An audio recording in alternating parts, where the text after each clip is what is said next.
ശ്രീരാഘവം ദശരഥാത്മജമപ്രമേയം സീതാപതിം രഘൂലന്വയരത്നദീപം ആജാനുബാഹുമരവിന്ദദളായതാക്ഷം രാമം നിശാചരവിനാശകരം നമാമി.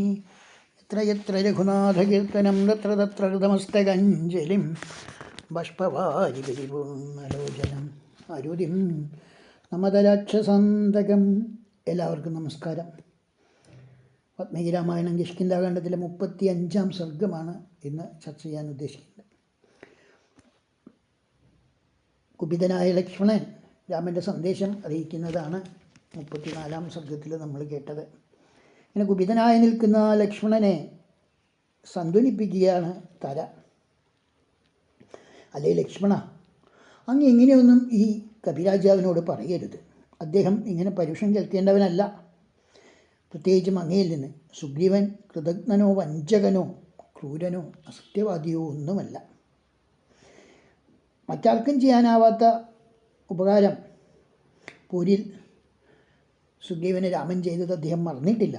രാമപ്രസാദം കൊണ്ട് കീർത്തിയെയും അദ്ദേഹത്തിന് വലിയ ഈ കുരങ്ങന്മാരുടെ രാജ്യവും രുമയെയും എന്നെയും ഒക്കെ അദ്ദേഹം നേടി. വളരെ കാലം ദുഃഖത്തിലാണ്ട് കിടന്നിരുന്നത് കൊണ്ട് അദ്ദേഹം ഉത്തമമായ സുഖം ലഭിച്ചപ്പോൾ പണ്ട് വിശ്വാമിത്ര മഹർഷിക്ക് പറ്റിയ പോലെ കാലം കടന്നുപോയത് അറിഞ്ഞില്ല എന്ന് മാത്രമേ ഉള്ളൂ.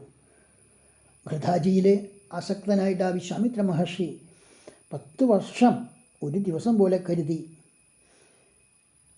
എന്നാണല്ലോ പറയപ്പെടുന്നത്. അതുപോലെ ആ മഹാനായ തേജസ്വിയായ മഹർഷിക്ക് പോലും അങ്ങനെ സംഭവിക്കുമെന്നിരിക്കുമ്പോൾ പ്രാകൃതന്മാരായ ഈ കുരങ്ങന്മാരുടെ കാര്യം പറയാനുണ്ടോ?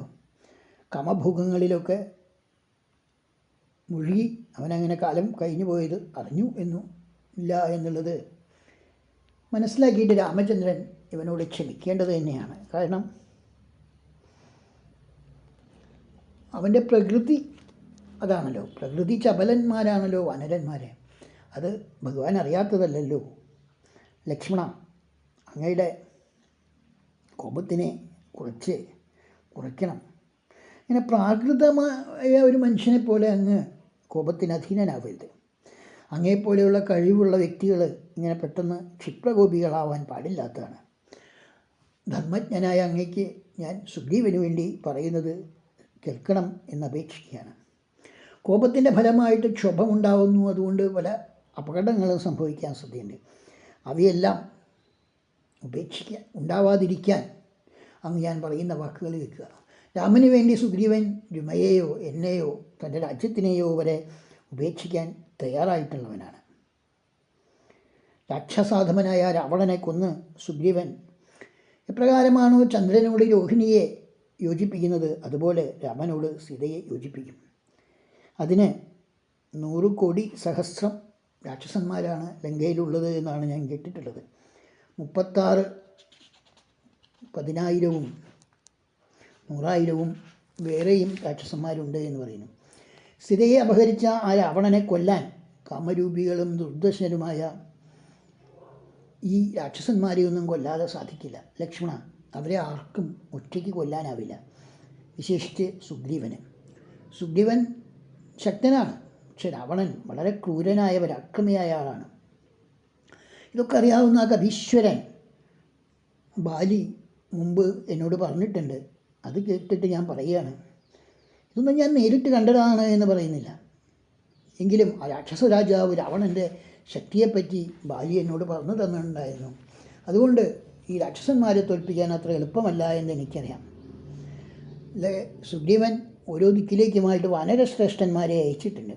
കരുത്തന്മാരും വിക്രമികളുമായ അവരെ പോയി 1 മാസത്തിനുള്ളിൽ സീതാദേവി കണ്ടെത്താനുള്ള ശ്രമങ്ങൾക്ക് വേണ്ടി അവർ തിരിച്ചു വരും.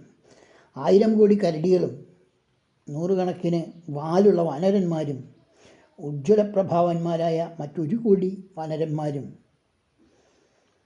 വാല് നീണ്ട വാനരന്മാരും അങ്ങനെ പല രീതിയിലുള്ള